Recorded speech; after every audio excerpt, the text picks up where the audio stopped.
Buenos días, estimados estudiantes de UCC. Les saluda su maestro Silvio Sandoval. En esta ocasión, ¿verdad? Con la conferencia de Fundamentos de Marketing, entramos a la unidad 3, estudio del comportamiento de los consumidores.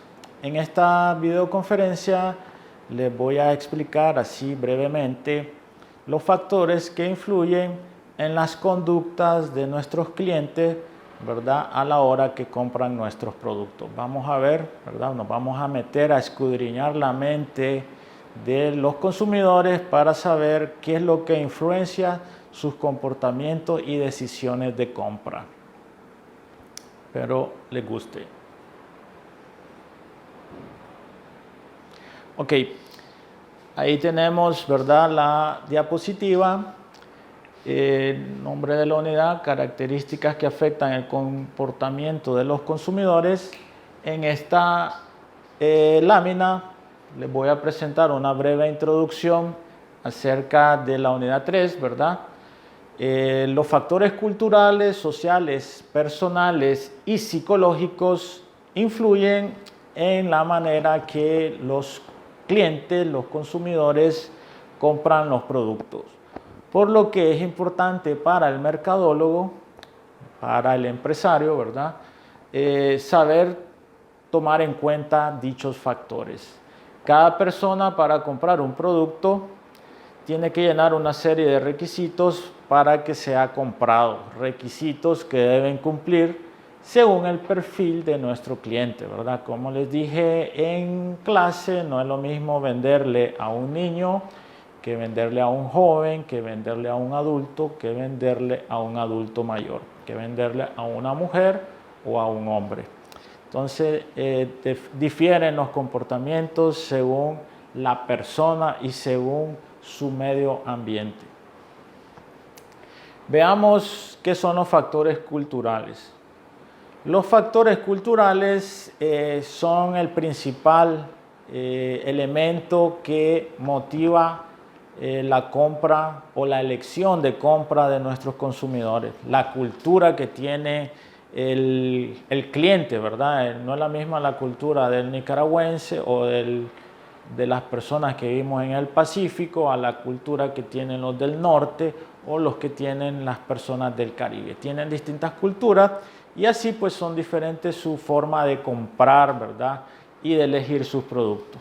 Son los de mayor influencia, ¿verdad? En las personas, por lo que hay que tener en cuenta tanto la cultura, subcultura y la clase social. La subcultura, ¿verdad? Es, por ejemplo, aquí en el Pacífico tenemos una cultura, pero hay subcultura, ¿verdad? No es igual el leonés que el granadino, entonces eso serían subculturas. Y la clase social evidentemente pues influye mucho, ¿verdad? El que tiene una alta clase social muy diferente al que tiene una baja clase social. Eso va a influir mucho en su decisión de compra. Veamos más a fondo lo que es la cultura. Es la causa fundamental de los anhelos y del comportamiento de una persona. El comportamiento humano es aprendido, ¿verdad? De hecho, se transmite de generación en generación. El entorno donde crece le enseña sus valores básicos, percepciones, deseos y comportamientos. Cada cultura puede requerir de un distinto producto, es decir, que el producto que se usa en un lugar X no precisamente tiene que ser el mismo que se usa en un lugar Y. Por ponerle un ejemplo, ¿verdad? La malanga, de repente en algunos lugares es un alimento exquisito, pero aquí en el Pacífico ni la conocemos ni nos gusta. Entonces, es verdad, ahí ven la diferencia entre la cultura.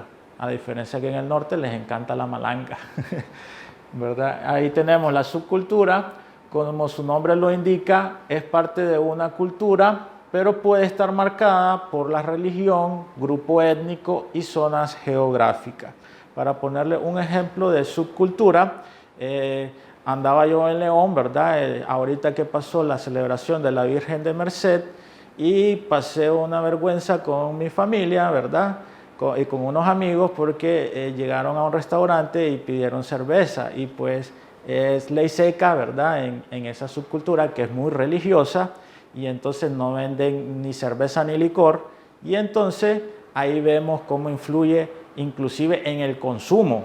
Todos los restaurantes deben apegarse a la devoción que tienen en ese departamento, ¿verdad? Hacia la Virgen de Merced y pues no venden ningún tipo de bebida alcohólica. Entonces eso es muy diferente aquí en Managua o en otras zonas, ¿verdad? Que no existe la ley seca prácticamente nunca, pero en lugares religiosos pues sí son bien devotos de ese tipo de celebraciones. Ahí vieron en la foto, ¿verdad? El mar de gente que anduvo en esa celebración. Entonces ahí ven cómo la parte religiosa influye mucho, la raza, ¿verdad? Lo pueden ver en el Caribe, que hay muchas razas diferentes y muchas combinaciones. Entonces eso también crea subcultura y crea diferentes formas de comprar y de decidir el producto que quieren. Veamos la siguiente lámina que explica lo que es la clase social.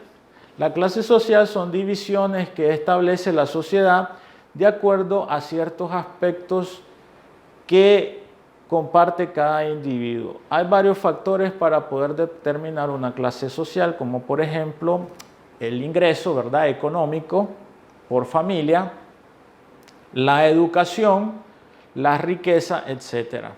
Entonces, de repente, alguien de clase alta, ¿verdad?, pues seguramente va a tener mayores perspectivas acerca de la compra de un producto y puede ser más compleja su decisión de compra que alguien de clase baja o de poca educación.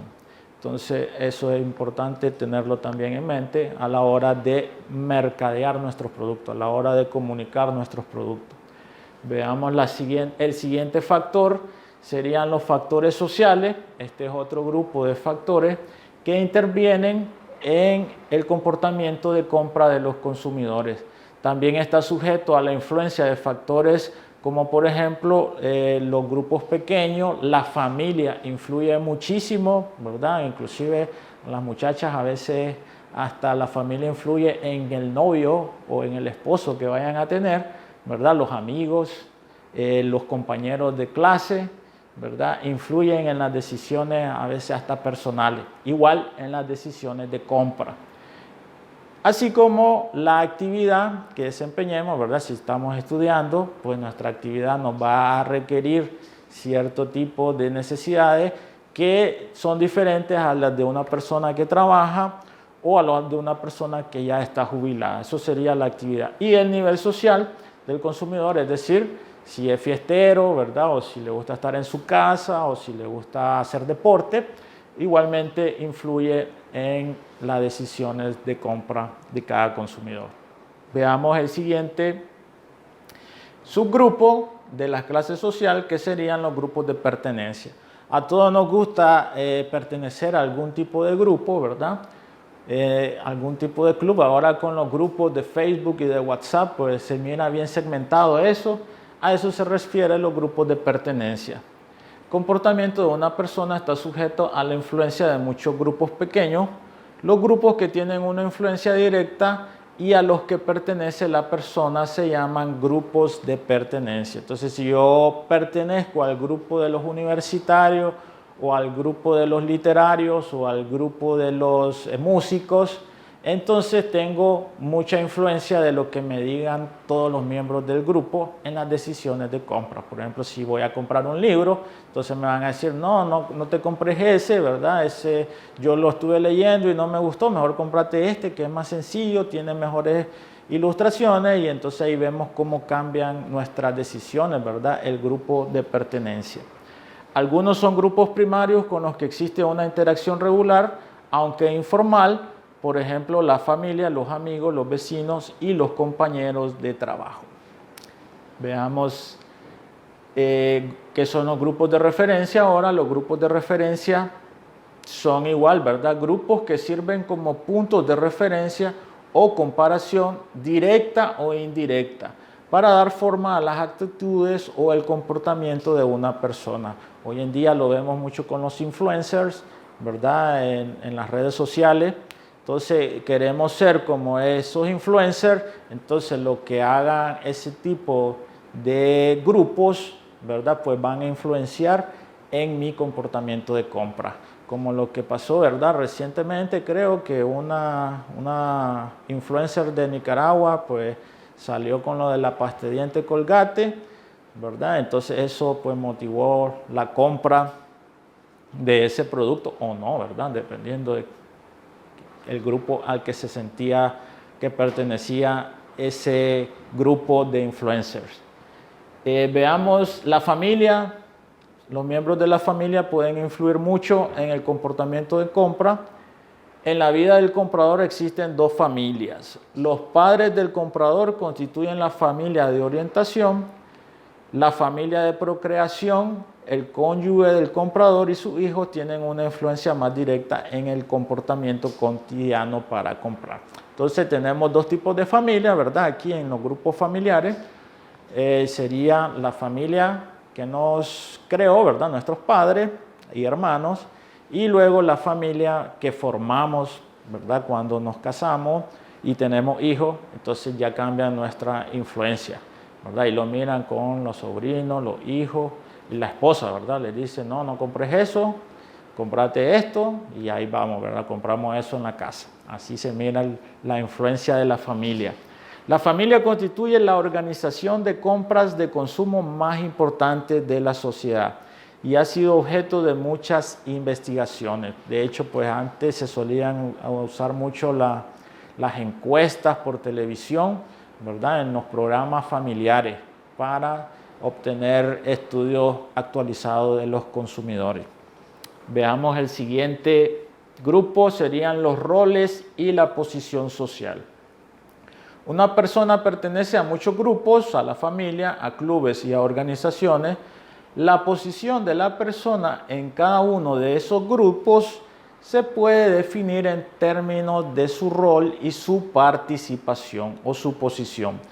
Cada rol entraña una posición social que refleja cuánto la aprecia la sociedad. Con frecuencia las personas eligen productos que reflejan su posición social.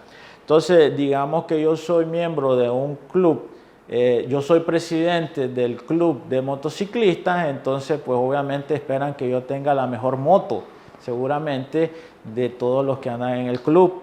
Entonces, eso es lo que se refiere, ¿verdad? Los roles y la posición social. Ok, veamos el siguiente factor que influye en la conducta de compra de los consumidores serían los factores personales. Ya vamos entrando, ¿verdad? De lo más general a lo más específico, cada vez más que avanzamos en estos factores. En el caso de los factores de las personales, ¿verdad? Factores personales, las decisiones del comprador están sujetas a la edad, etapa del ciclo de vida, así como la ocupación. Todo esto conforme transcurre la vida de una persona, la ocupación de la persona influye en los bienes y los servicios que compra. Los obreros tienden a comprar más ropa resistente, mientras que los oficinistas tienden a comprar más trajes y corbatas. Ahí ven el contraste entre los roles, ¿verdad? O la ocupación de cada consumidor. Veamos cómo se desglosan estos factores personales. Número uno, el estilo de vida.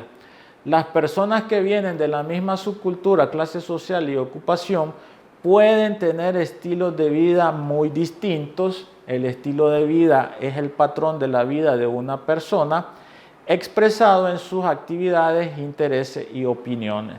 La técnica para medir los estilos de vida se llama psicográfico, ¿verdad? Psicografía, la cual entraña la medición de las principales dimensiones como por ejemplo actividades, intereses, opiniones.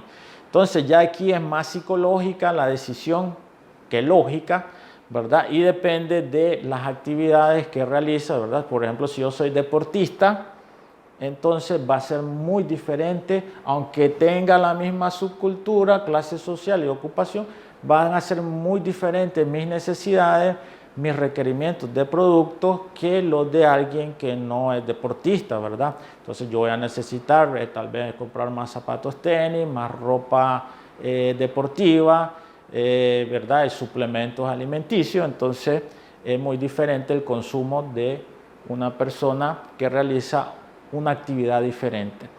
Y los intereses y opiniones obviamente también influyen muchísimo en el estilo de vida. Veamos el segundo factor, sería el psicológico. Las opciones que tiene la persona que compra también están sujetas a las influencias de 4 factores psicológicos centrales, ¿verdad? Y nos vuelve a aparecer aquí la motivación. ¿Qué tan motivada se siente una persona que va a hacer ejercicio en la mañana todos los días, que va a correr, ¿verdad?, a la rotonda a las 5 de la mañana, ¿verdad? Posiblemente tenga más motivación que una persona que se levanta a las 10 de la mañana, 11 de la mañana. La percepción, otro factor psicológico que influye mucho, ¿verdad?, en la conducta de compra. El aprendizaje. Si yo ya sé que en esa tienda generalmente sale fallado el producto, entonces obviamente seguramente no voy a ir a esa tienda, o voy a evitar o ir lo menos posible a esa tienda. Creencias y actitudes, ¿verdad? Que en lo que yo creo y cuál es mi actitud. Actitud positiva o actitud negativa, va a ser muy diferente mi decisión de compra. Veamos el primer factor psicológico de la motivación. Perdón, el primer factor psicológico sería la motivación, que en algunos casos son biológicas, ¿verdad? Resultado de estados de tensión. Por ejemplo, una persona que está con mucha carga laboral, ¿verdad?, o con muchos problemas familiares, pues obviamente su motivación va a disminuir considerablemente. O bien es una necesidad, ¿verdad?, que apremia como para llevar a la persona a tratar de satisfacerla. Por ejemplo, tener dinero, ¿verdad?, tener un estatus social, mejorar su condición de vida, son elementos muy motivacionales. Mejorar su educación, son elementos muy motivacionales. Veamos la siguiente lámina con el segundo factor, que sería el tercer factor, que sería el aprendizaje. El aprendizaje es cuando las personas actúan y aprenden. El aprendizaje describe los cambios que se operan en el comportamiento del individuo en razón de la experiencia. Los teóricos del aprendizaje dicen que casi todo el comportamiento humano es aprendido, y casi siempre es así, ¿verdad? El bebé, lo miran con el bebé, ¿verdad? Se golpea, ya no va a querer andar tan arriesgado caminando o tratando de caminar. Así es el aprendizaje de compra también. Como les dije, si fuimos a una tienda y tuvimos una mala experiencia, seguramente no vamos a regresar. Entonces, a eso le llamamos aprendizaje en marketing. Veamos la siguiente, cuarta factor psicológico, sería las creencias y actitudes. Las personas que después de actuar y aprender adquieren sus creencias y actitudes, a su vez, estas influyen en su comportamiento para comprar. Una creencia es un pensamiento que tiene la persona para describir algo. Entonces ahí tenemos lo que son las creencias y actitudes. A veces decimos, en ese lugar siempre hay descuento, ¿verdad? Entonces creemos que siempre va a haber, como en PriceSmart, por ejemplo, y resulta que no en todo hay buenos precios, ¿verdad? Y hay unos productos que están mucho más caros que en el supermercado y que en el mercado. Entonces esa sería una falsa creencia en ese caso. Veamos la siguiente lámina, que nos resume todo esto que hemos hablado, ¿verdad? Una actitud describe las evaluaciones, los sentimientos y las tendencias relativamente consistentes de una persona ante un objeto o idea. Entonces la actitud es muy importante a la hora que vamos a comprar. Y para los muchachos, ¿verdad?, de marketing, pues es bien importante conocer la actitud de nuestros clientes. La última característica, ¿verdad?, son las demográficas. También debemos de saber cuánto es el ingreso, por ejemplo, de las personas, dónde nacieron, cuánto familia tienen en su núcleo social. Esos son factores que también influyen para saber cómo pueden comportarse. Y es importante que el mercadólogo lo conozca, ¿verdad? Es decir, saber si le voy a vender a niños, si le voy a vender a mujeres, si le voy a vender a señoritas, porque así podemos ir creando un perfil del consumidor. Por eso es importante conocer a nuestros clientes, saber quiénes son nuestros clientes y saber cómo piensan y cómo deciden la compra. Bueno, chicos, eso sería lo que les quería compartir en esta sesión de clase. Cualquier duda ya saben dónde encontrarme, en el grupo de WhatsApp, en el chat del campus o bien a mi correo silvioalx@hotmail.com. Saludos.